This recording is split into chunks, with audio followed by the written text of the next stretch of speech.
Nuestro invitado de hoy, a Sin Café como excusa, está convencido de que el arte es el territorio de la sabiduría. Asegura que la respuesta está en el otro, y aunque no tiene muy claro cuál es la línea que separa la realidad de la ficción, sí tiene claro algo: el teatro es urgente, y lo demuestra desde el Teatro Galileo. Ernesto Caballero, bienvenido a Telón y Cuenta Nueva. Pues es un placer. Antes de comenzar la entrevista, a todos nuestros invitados les proponemos un breve cuestionario. ¿Te animas? Pues venga, no soy muy experto, pero bueno, se hará lo que se pueda. Será fácil. Adelante. ¿Beatles o Rolling? Rolling. ¿Dylan o Marley? Dylan. ¿Chaplin o los hermanos Marx? Esta es difícil, esta se nota. Vamos a decir que Chaplin. ¿Comedia o drama? Son muy complicadas, son muy complicadas. Comedia. ¿Ciencia ficción o fantasía? Ciencia ficción. ¿Una película para no olvidar?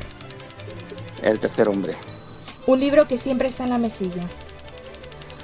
Pues yo tengo varios, pero hay uno que no dejo, que son las obras completas de Calderón, no original, pero es que el que tengo en la mesilla. ¿Un poema al que volver? Pues hay muchos, pero tal vez, yo que sé, cualquiera de Pandémica y Celeste, de Jaime Gil de Viedma. O de T.C. Eliot, no sé, es que hay muchos, estoy pensando en relecturas recientes, ¿no?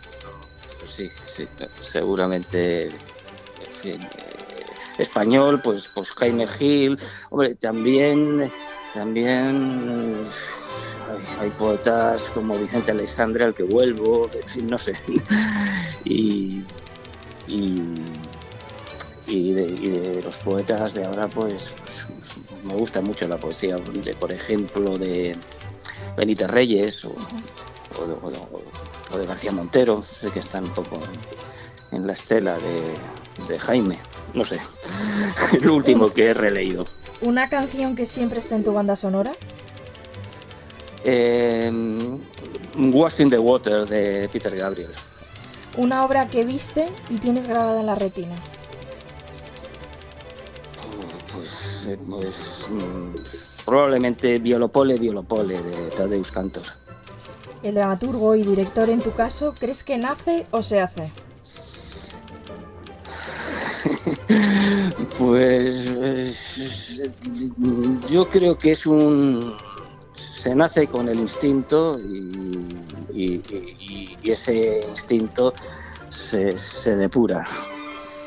¿Llegaste al teatro por o gracias a?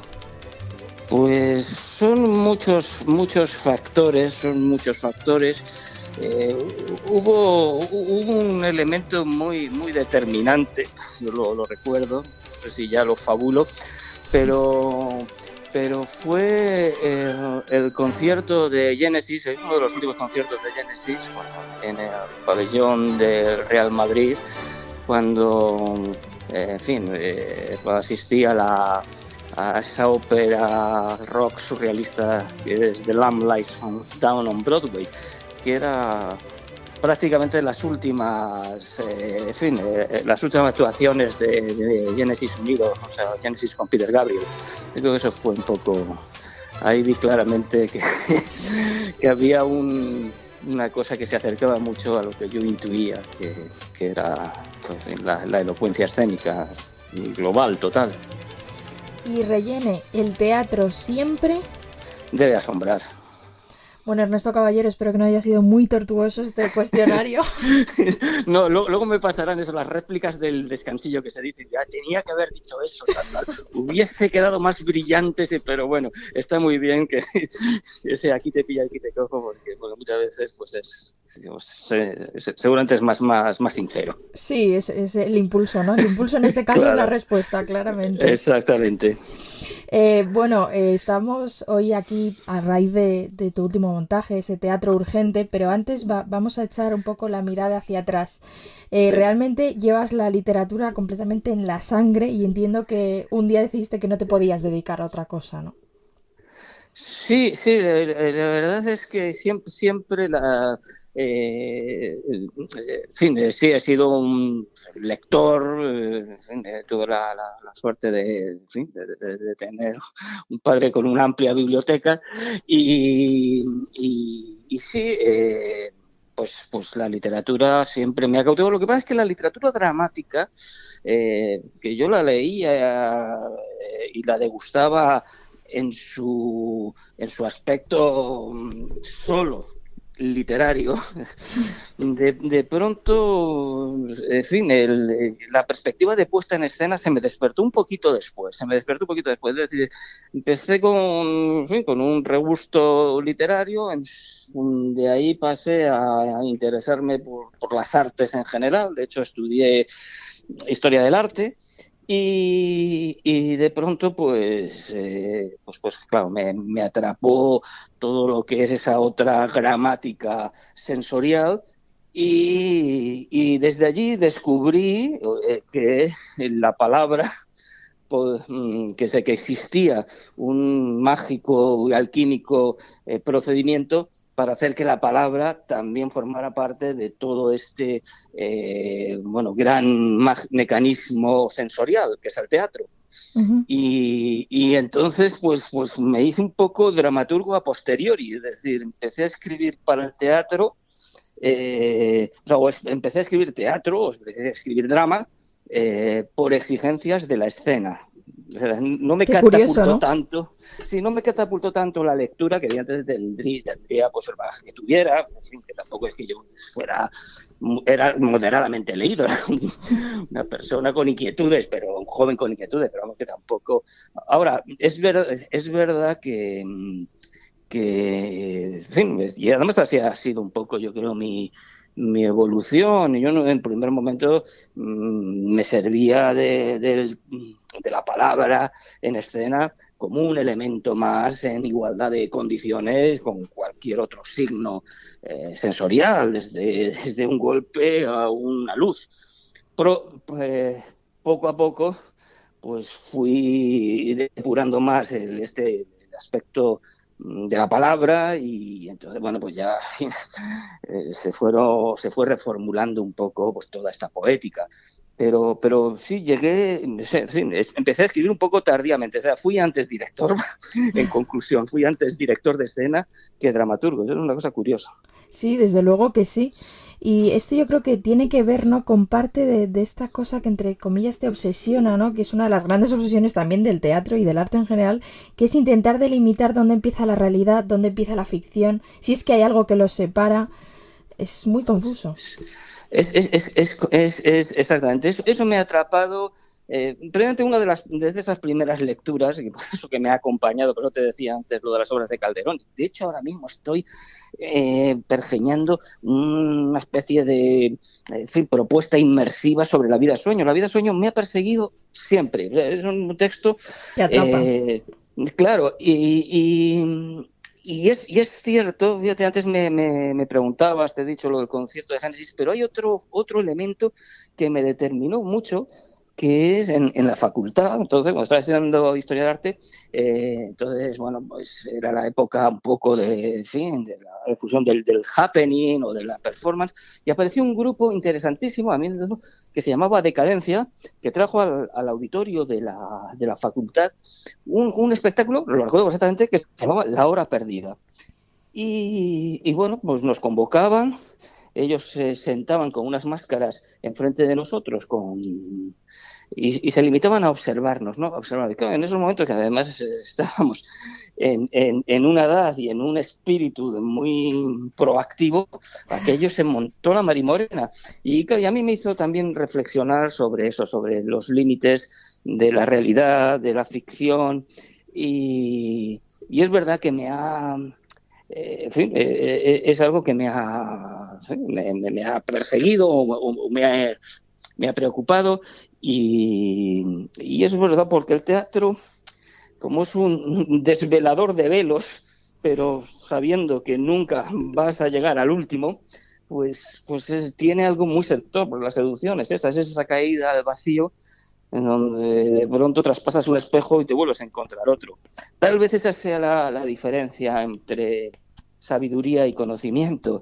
El teatro es un espacio de sabiduría, en el sentido de que sabes que nunca vas a dar con una certeza formulable como es la del conocimiento, ¿no? El conocimiento en ese sentido, no entendido como una serie de, como acotar en fin, unos saberes o preceptos.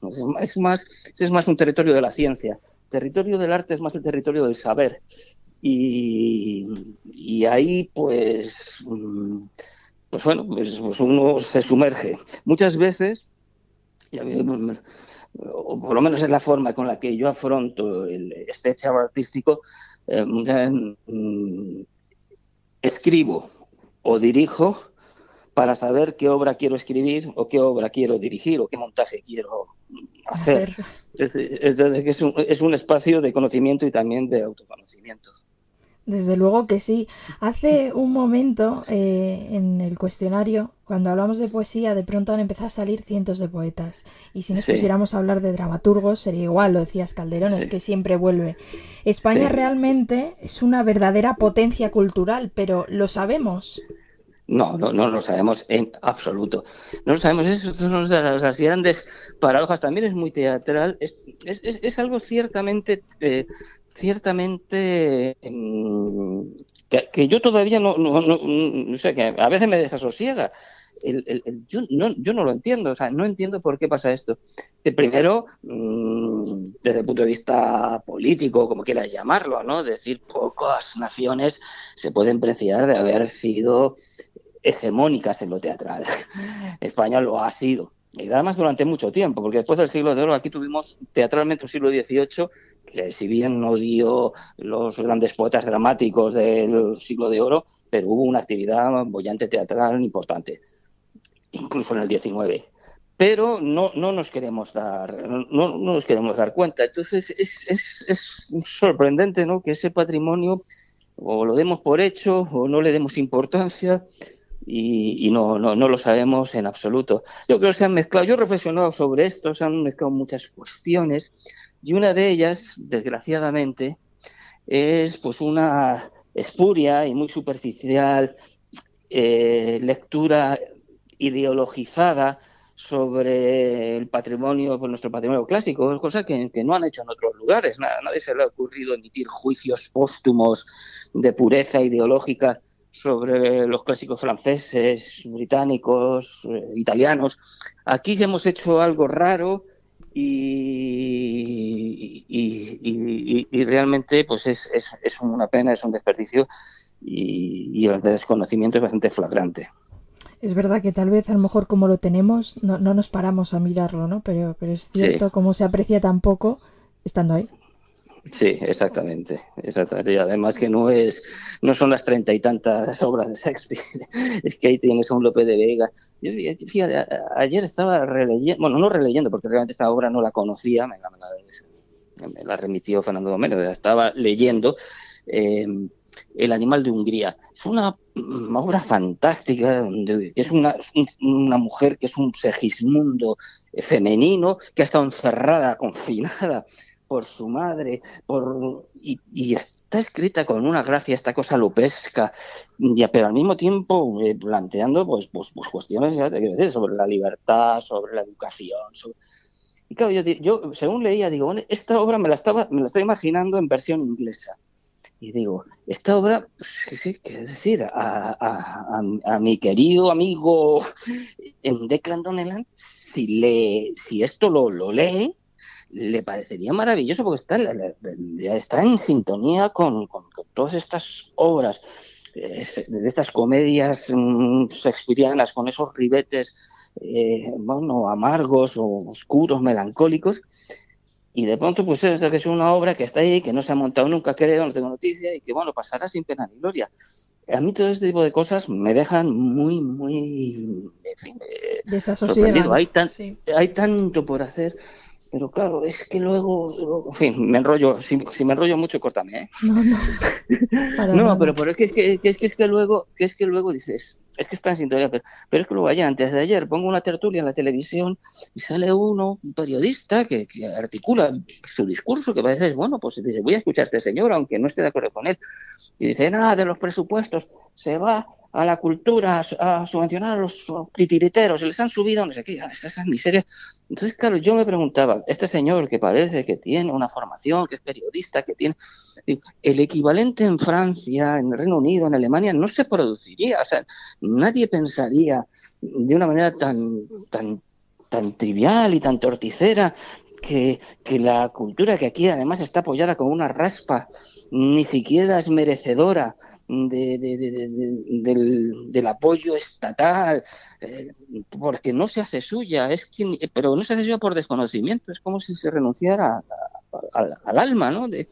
Y entonces ese tipo de cosas, pues sí, pues una vez más, pues uno vuelve al gran fracaso de nuestra sociedad, que es el sistema educativo.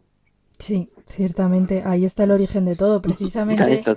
hace un par de días hablaba con un gestor cultural que me decía, la gente no viene al teatro porque hay gente que duda que en Madrid esté abierto, porque es que ni Sí, sí. siquiera se ha especificado, de hecho, Sí, lo bueno, cual ya luego dice también mucho, ¿no?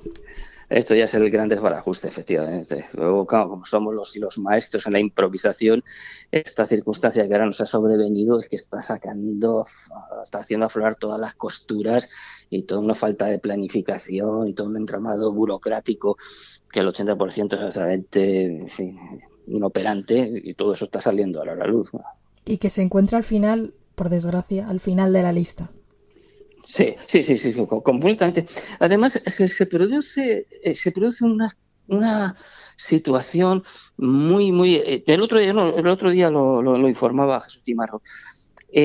Con respecto a las ayudas estas europeas, este rescate, estos miles de millones que van, se han establecido unos baremos en función de lo que cada sector, cada industria aporta al Producto Interior Bruto. Pues bien, la cultura en España ocupa la cuarta posición.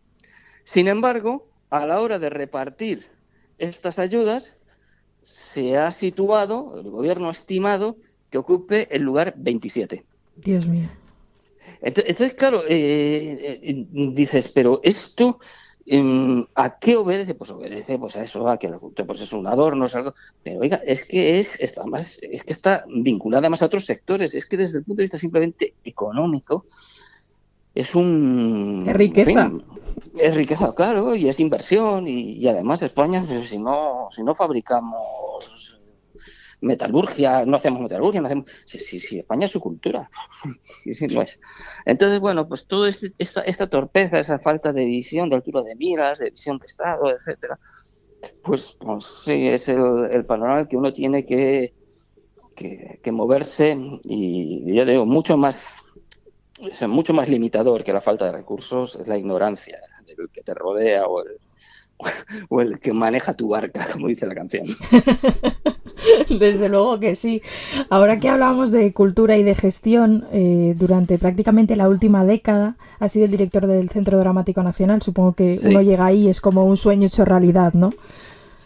sí. Bueno, mira, te voy a decir, sí es un sueño hecho realidad por varias razones, que no lo voy a negar. También tiene mucho de servicio público. Porque cuando yo llegué ya tenía un poco la carrera hecha, como se dice, es decir, no fui a hacer la carrera, pero sí hacer algo que había hecho a lo largo de mi trayectoria, que era tratar de impulsar, lo había hecho desde una instancia privada, que era mi compañía, de tratar de impulsar, pero por convicción, la dramaturgia española contemporánea, convencido de que todos los grandes momentos de renovación escénica siempre, siempre, siempre estaban capitaneados por una horda, con una pléyade, un grupo de dramaturgos. Y se daba la circunstancia, además, de que el dramaturgo, por también circunstancias que, bueno, que, que son prolijas, que también las tengo bastante analizadas, que la figura del dramaturgo, incluso en el medio teatral, incluso en el sector, estaba, en fin, ya se le consideraba algo, pero siempre en letra pequeña. Me parecía que un Centro Dramático Nacional, como su propio enunciado dice y como sus propios estatutos establecen, tenía que apostar fundamentalmente y antes que nada por la dramaturgia española contemporánea.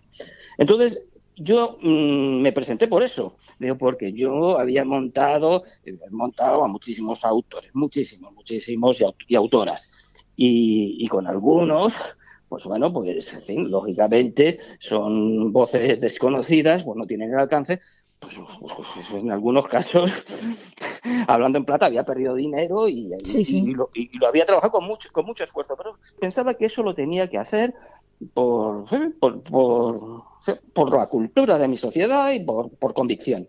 Por eso me presenté. Y por eso han sido 8 años que he estado lanzando, produciendo, difundiendo, coproduciendo, fundamentalmente, no solo, porque el Centro Nacional también tiene que asumir el gran repertorio, pero poniendo todo el énfasis en la nueva dramaturgia.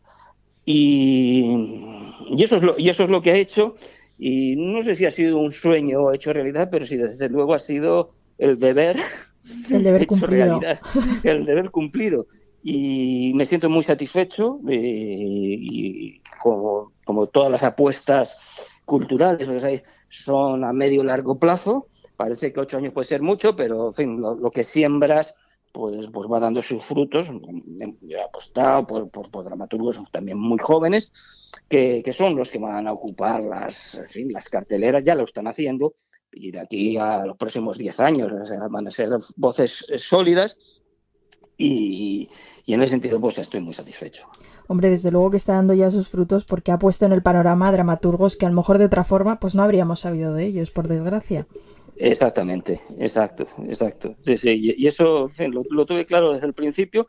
No es que tuviese especial mérito, porque sabes que en esto uno contempla y dice, bueno, es que vamos con retraso, es que esto, ¿cómo es que no se ha hecho aquí? Sobre todo en un centro que de pronto, en ese centro yo he escuchado, no, es que no hay autores, o es que son muy malos, yo lo he escuchado, cuando me sentaba al otro lado de la silla y cuando llevaba mis obras o hablaba de proyectos de dramaturgia contemporánea. Entonces, tarde o temprano eso tenía que caer por su propio peso. Y bueno, me tocó a mí, pues como ahora lo está haciendo Alfredo, porque es, en fin, es la línea natural de un centro de estas características. Ahora que hablábamos de dramaturgia contemporánea, si hiciéramos el ejercicio, que sé que es difícil, de Sí, mirar al futuro, digamos en 6 o 7 décadas, ¿qué crees sí. que va a quedar del teatro de hoy?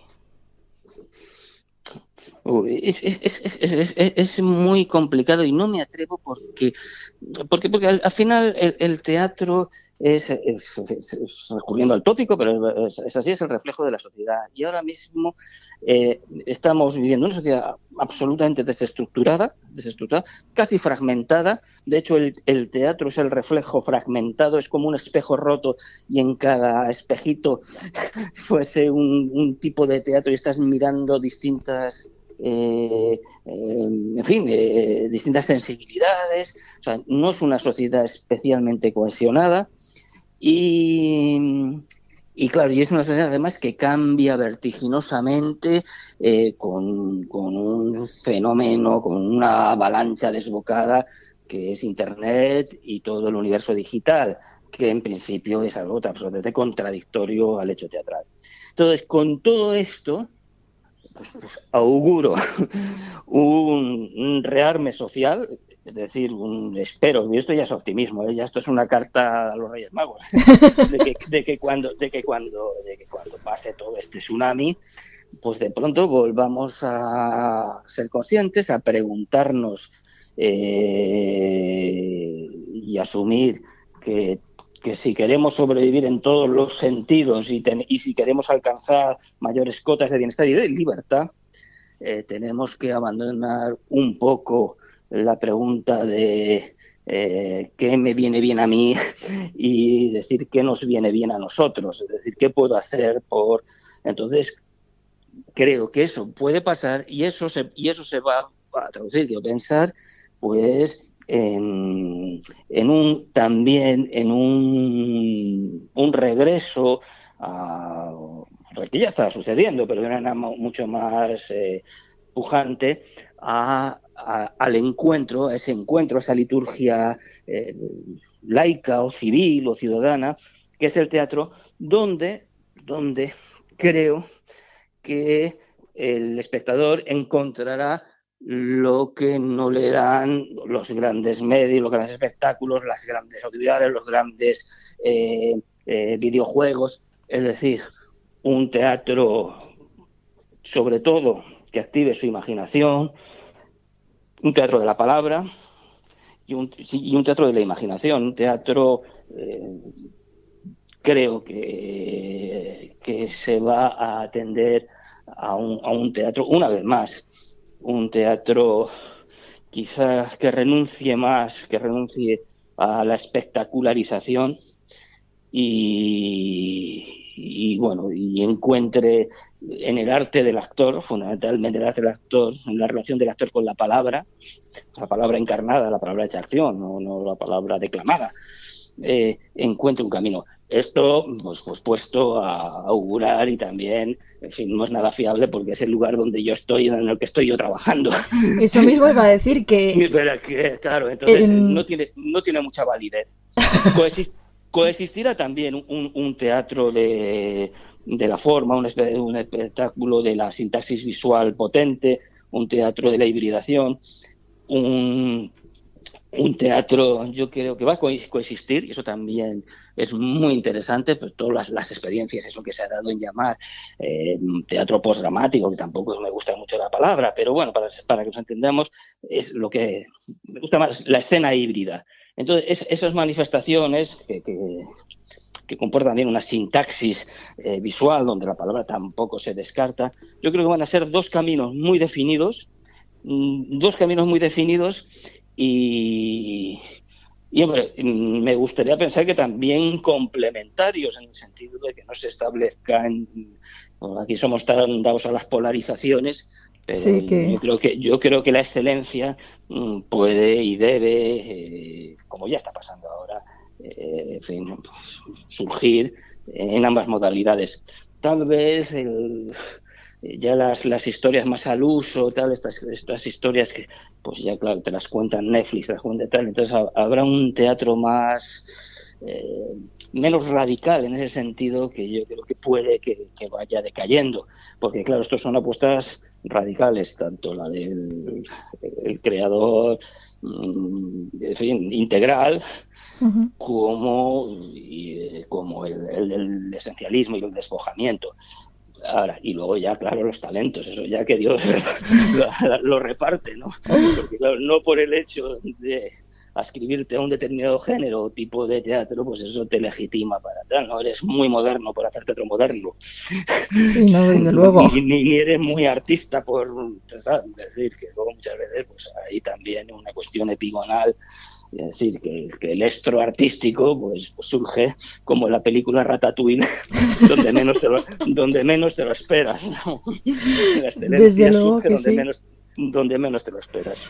En los últimos minutos has hablado de la urgencia de la palabra, que Sí, de ponerte en el lugar del otro, que en definitiva es lo que hoy nos ha traído hasta aquí, que es este teatro urgente, sí, que por cierto habéis subtitulado En el lugar del otro, lo cual ya dice mucho. sí. Necesitamos soñar el futuro, ¿verdad? Sí, necesitamos soñar el futuro, exactamente. Es un poco, por eso te he dado toda esta perspectiva optimista, porque casi también hasta tenemos el deber de la alegría. Eso que es muy difícil, yo sé que, que casi la resistencia hoy en día es sustraerse a esos mensajes que parece que conducen de una manera deliberada o no, pero conducen al abatimiento, en un sentido más amplio. Y razones hay para batirse, pero también hay razones para batirse sin la A, para batirse con alegría. Dice, y la alegría, pues hay que trabajársela, no hay que esperar que venga de fuera. En fin, es una cualidad, una facultad. Y la filosofía la filosofía ayuda mucho a esto. Curiosamente, la filosofía, el pensamiento, el reflexionar, el pensar sobre lo que pasa, sobre lo que nos pasa y sobre lo que han dicho otros que nos pasa o que les estaba pasando y que nos pasa, eso procura la alegría. El camino, por eso lo hemos llamado en el Word del otro, y además ahí Javier Gomá tiene una frase que para mí define un poco todo el sentido del espectáculo, que dice algo así como: si existiera algo parecido a la moral sería la imaginación. Es decir, la imaginación es lo que nos desensimisma, lo que, a diferencia de la fantasía, que es autorreferencial, que nos damos como la mosca golpes contra el cristal, la imaginación es externa. En la imaginación tú te preguntas: oye, mira, ese que está ahí, lo que le está pasando, ¿por qué estará haciendo lo que hace? ¿De dónde vendrá? ¿Qué le lleva a decir esto? ¿Qué le lleva a hacer lo otro? ¿Qué le lleva a comportarse de esta manera? Eso se llama imaginación. Y eso ya es un primer paso. Ese es un primer paso. Y cuando uno busca explicaciones, se vuelve más indulgente. Porque de alguna manera, si no, sin justificar comportamientos, pero sí trata de entenderlos y hay una suerte de redención. Y yo creo que el teatro en ese sentido sí necesita un poco activar el que nos redimamos un poco los unos a los otros, porque ahora mismo vivimos unos tiempos de excesiva aspereza, ¿no?, en la convivencia. Sí, la verdad es que sí. Mencionabas hace un momento a Javier Gomá, filósofo con el que has coescrito este teatro urgente, y en este planteamiento, en este montaje, hablamos hace un momento que se unen muchas cosas, ¿no? Se une la filosofía, se une el teatro, se une aquello de instruir deleitando, y sí, todo esto además en un teatro que en el Teatro Galileo, que en esta nueva etapa ha nacido con la vocación de atraer a un público joven. Así que volvíamos al inicio de la conversación, ¿no? Es verdaderamente una obra que está muy evocada pues no sé si al público joven, también al adulto desde luego, pero por supuesto a replantearnos. Por supuesto, claro, y además con mucha fe y mucha confianza en el público joven, que además en fin, tiene avidez por este tipo de propuestas. Precisamente recomendado por Gomá en el Centro Dramático, puse en escena, bueno, él me descubrió unos textos filosóficos pero deliciosos de la escritora Iris Murdoch, que es, vamos, una de las figuras más deslumbrante. Antes cuando has dicho ¿qué libro tienes en la mesilla?, pues te tendría que haber dicho El mar de Iris Murdoch. Sin duda alguna, es para mí una de las grandes novelas del siglo XX. Pues cuando Gomá me dice: mira, existen estos diálogos casi platónicos que escribe Iris Murdoch y tal, son todo personajes jóvenes. Y entonces en el Centro Dramático Nacional pues lo monté en la Sala Princesa, a Castos, ¿para qué sirve el teatro? Que es, en general, el título es ¿para qué sirve el arte? Uh-huh. Y bueno, lo hice con gente joven, en unos talleres con gente joven, y la gente joven de pronto decía: pero bueno, esto, o sea, qué necesidad de pensamiento bien entendido. Es decir, que no es ningún rollo, sino es simplemente... Y en este momento, especialmente la gente joven, todos, hay como, yo lo percibo como una demanda no sé si de volver, de acudir a la filosofía, a hacerse las preguntas esenciales. Y la gente joven que en estos momentos está sufriendo esta tremenda, no solo desorientación, sino que desde la crisis del 2008 ha visto cómo se anulaban todas sus perspectivas, toda su incapacidad de soñar el futuro, pues tiene un sentido, y la prueba es que están acudiendo. Entonces yo estoy muy satisfecho y y siempre fíjate que siempre cuando uno dice, no, ¿cómo podemos conectar con la gente joven para el teatro? Y uno a veces piensa que hay que hacer cosas pues de una determinada manera, que están bien, que enlazan con su supuesto imaginario, etc. Pero de pronto simplemente pues preguntas como Universales. qué es la felicidad, sí, qué es más importante, si ser feliz o ser digno de ser feliz, pues esa pregunta a un joven le mueve el piso, le cambia, le hace pensar en una determinada dirección y lo disfruta mucho. Hace un momento hablabas de la supuesta utilidad del arte, frase que precisamente decís en este Teatro Urgente, que dices el teatro carece de utilidad práctica, pero Sí. es superior. Claro, sí, claro, la utilidad están en otras categorías. Claro, la falta de utilidad práctica o sea, las razones prácticas, lo que también Goma habla de las razones de peso, no son incompatibles con las razones de altura, sino todo lo contrario. Una razón de altura, una razón de peso sin una razón de altura pierde su razón de ser. Esta es la anécdota de Churchill, ¿no? No es la anécdota, es real, ¿no? Cuando en una época también de gran depauperación económica, nada más terminó la Segunda Guerra Mundial, de pronto rebajó todos los presupuestos porque no había recursos, excepto el de cultura. Y cuando se lo fueron a afear sus ministros, pero ¿cómo es que en estas circunstancias usted sube los presupuestos de cultura hasta donde estamos? Entonces Churchill dijo, bueno, es que si no, ¿por qué hemos hecho una guerra? ¿Para qué hemos ganado una guerra? Entonces yo creo que esa es la cuestión. El arte no es útil. Mira, me voy a poner un poco gurú. Ese monje tibetano que apareció en un poblado ahí del Tíbet, que siempre iba en la mano con una bolsita de arroz y en otra con una flor. Y le preguntaron, ¿por qué usted lleva siempre esto? Y dice, el arroz para vivir y la flor para seguir viviendo. Así es. Entonces, el arte y el teatro pues no procuran esa subsistencia evidentemente inmediata como el arroz, pero es lo que nos hace seguir viviendo, ¿no? Nos da un sentido. Desde luego que nos lo da y menos mal, por cierto, porque si no. En este montaje, entre otras tantas cosas, se habla del significado del aplauso. Y creo que hoy más que nunca, lo hemos percibido ahora a la vuelta, ¿no? Al poder volver a sentarnos en un teatro, uno aplaude, por supuesto, por lo que ha visto, pero además por el hecho teatral en sí mismo, por estar ahí.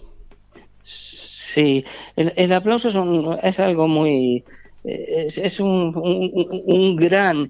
El aplauso es un gran, en fin, recurso cultural, es decir, una cosa muy, muy elaborada, muy sofisticada, casi tanto como el ajedrez. La humanidad ha inventado el aplauso, que es como una sublimación del abrazo. O sea, batimos las palmas porque no podemos llegar a abrazar. Y entonces... Hoy por hoy, evidentemente que no podemos abrazar, que es que esto es una cosa muy curiosa, sobre todo en nuestra sociedad latinas, ¿no? Sí. Que se nos ha prohibido, estamos huérfanos de abrazo, y eso yo no sé cómo vamos a terminar de reaccionar, porque es verdad que somos muy, muy de afectos, muy tocones, ¿no? Muy de roces, como las ovejas, ¿no? Entonces sí, yo sí lo percibo que más allá del reconocimiento, del trabajo, hay una celebración, y el aplauso es un abrazo recíproco. O sea, cuando el espectador abraza a los actores también aplauden o se dejan abrazar, al final hay una comunión que es muy necesaria. Por eso digo que el teatro está sublimando esta necesidad de encuentro, incluso de encuentro físico, que hoy parece tan difícil. Que hoy parece ciencia ficción. El público, sí, de hecho, aquí se prueba que verdaderamente es casi el actor principal de una obra, y que la experiencia del teatro, a diferencia de otras artes, parte más allá de ser individual, sino que se convierte en cierta forma colectiva también. Exactamente. Sí, el teatro lo estamos haciendo entre todos. En una de las piezas que Venga Miller Hablas de la intolerancia en nombre de la tolerancia, que realmente, ¿quién decide qué es lo que resulta hiriente o qué no? Esto sí que es un retrato de la sociedad puro y duro, es una verdadera radiografía. Sí, claro, desde el momento en que ya lo que importa o sea, desde el momento en que el sentimiento, si yo lo siento, si lo siento es verdad, o sea, desde el momento que se establece esa premisa, ¿no? Y que está muy, pues entonces eso abre la espita pues a cuestiones, en fin, peligrosas, ¿no? Peligrosas, porque si lo siento es verdad, pues en principio, además, es el principio que, en fin, dinamita cualquier principio jurídico, por ejemplo, ¿no? Para empezar, ¿no? Y el problema es eso, que se ha extendido a lo político, porque claro, es una mecha que prende, o sea, es una mecha que prende enseguida y aviva muchos sentimientos muy inmediatos, porque estamos en un momento de la inmediatez, no hay, todo es como de usar y tirar. Entonces, es cierto que esa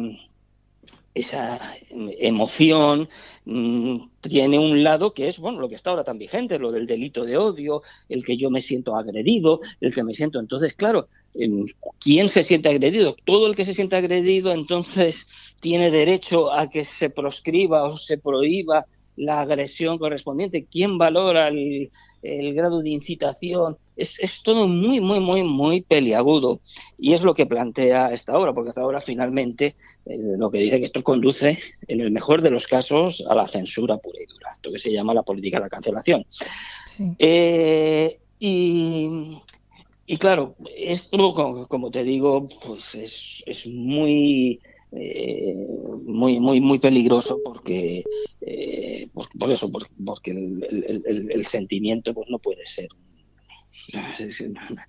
El sentimiento no puede marcar en fin, las políticas, ¿no?